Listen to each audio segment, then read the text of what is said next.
अस्सलाम वालेकुम, मेरा नाम वजीहा इब्राहिम है। मैं चाइल्ड प्रैक्टिशनर स्पीच थेरेपिस्ट हूँ शिफा इंटरनेशनल हॉस्पिटल के अंदर, और शिफा इंटरनेशनल हॉस्पिटल में 13 साल से एज ए स्पीच थेरेपिस्ट जो है वो स्पीच थेरेपी की सर्विसेज अंजाम दे रही हूँ। आज का जो हमारा टॉपिक है वो है राल के टपकने के हवाले से। राल जो है वो हमारे मुंह में खुराक को नरम करने के अलावा और भी बहुत सारे काम जो है अंजाम देती है। राल टपकने का अमल जो है वो बच्चों में जब दांत निकलने का अमल शुरू होता है तो खुद ब खुद बढ़ जाता है और फिर आहिस्ता आहिस्ता 1 से 2 साल की उम्र में खुद ब खुद रुक जाता है।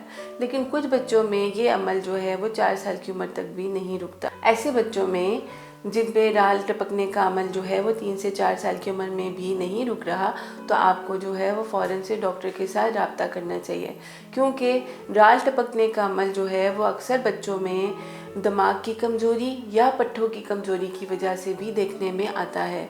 आज हम जो है राल टपकने के अमल को रोकने और उसको जो है किस तरह से जो है वो मैनेज किया जाता है, उसके लिए कुछ वर्जिशें जो हैं आप लोगों के साथ शेयर करेंगे। सबसे पहली वर्जिश जो है वो हम बताते हैं बच्चों को नलकी से वर्जिश। नलकी से वर्जिश जो है वो बच्चों में होंठों की गिरफ्त और चेहरे की पट्ठों को मजबूत करने के लिए बहुत बेहतर साबित होती है। अब मैं आप लोगों को नलकी से वर्जिश करने का तरीका बताती हूँ। नलकी से वर्जिश करने से बच्चों के चेहरे के पट्टे मजबूत होते हैं और होंठ की सील मजबूत होती है। जैसे आप देख रहे हैं कि बच्चा जो है वो होंठों को की मदद से जो है स्ट्रॉ को सक कर रहा है, तो उसके साथ उसके सारे मुंह के पट्टे और होंठ की सील जो है वो बेहतर बन रही है। इस तरह से बच्चे जिनमें राल टपकने का अमल ज़्यादा होता है, अगर आप उनको ये वाली वर्जिश करवाएं और इस तरीके से दूध, पानी या जूस पिलाएं तो बच्चे में राल टपकने का अमल आहिस्ता आहिस्ता कम होना शुरू हो जाता है। शहद के चाटने वाली वर्जिश के बारे में आपको जो है वो मैं अब बताऊंगी कि शहद को जो है होंठों के मार्जिन के ऊपर लगाकर, या कोई भी जैसे चॉकलेट होगी, आइसक्रीम होगी, इस तरह की चीज़ें जो है वो बच्चे के होंठों के मार्जिन पर लगा के बच्चे को आपने इंस्ट्रक्ट करना है कि आपने ज़ुबान से जो है वो होंठों पे लगी हुई शहद, चॉकलेट या कोई भी चीज़ जो आपने उसके लीकिंग के लिए लगाई है उसको बच्चे ने ज़ुबान से चाटना है। उससे ज़ुबान के पट्ठों की मजबूती, चेहरे के पट्ठों की मजबूती और होंठ के पट्ठों की भी मजबूती के वर्जिश जो है वो हो जाती है। जैसे कि अब हम बच्ची के इधर चॉकलेट को लगाकर इसको बोलेंगे कि आपने चाटना है। इस तरह से हम चॉकलेट को लगाएंगे और इसमें लीक करना है।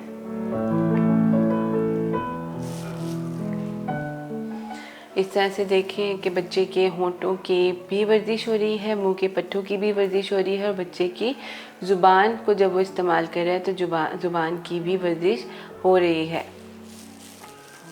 नेक्स्ट वर्जिश के अंदर हम जो है चम्मच को फ्रीज़र में रख कर उसको ठंडा कर लेते हैं और उसको ठंडा करने के बाद उसका टेम्परेचर को चेक करते हैं कि वो बहुत ज़्यादा ठंडा ना हो, और फिर चम्मच को गालों के अंदर जो है वो लगाया जाता है। चम्मच को मुंह में डालेंगे और इधर जो है आराम से चम्मच को इस साइड पर ले जाएंगे और इधर उसको इस तरह से मसाज देंगे।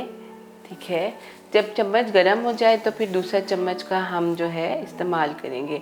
3 से 4 चम्मच हमने फ्रिज के अंदर रखने हैं और उनको एक नॉर्मल टेम्परेचर के ऊपर रखकर मुंह के अंदर डालना है, ताकि जो है जब एक चम्मच गर्म हो जाए तो हम दूसरे चम्मच के साथ जो है वर्जिश को कंटिन्यू कर सकें। अगली वर्जिश में मैं आपको कुछ मसाज बताऊंगी जो मुंह के और होंठों के पट्टों के लिए हैं। हम 2 उंगलियां होंठों के ऊपर रखेंगे और इसको इस तरह से मसाज देंगे।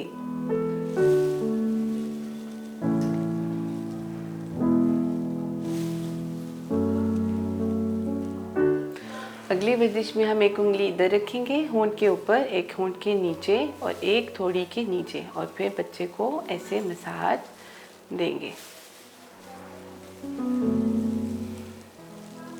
अब हम रुई के गालों की दौड़ वाली वर्जिश करेंगे।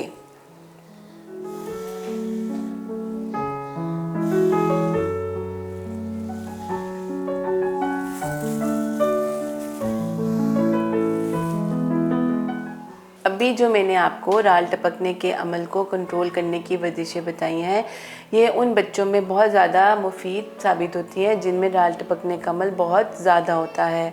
अगर आपके बच्चे में राल टपकने का अमल वर्जिशों के बावजूद भी ठीक ना हो रहा हो तो आपको फिर डॉक्टर से फ़ौरी तौर पे कंसल्ट करना चाहिए।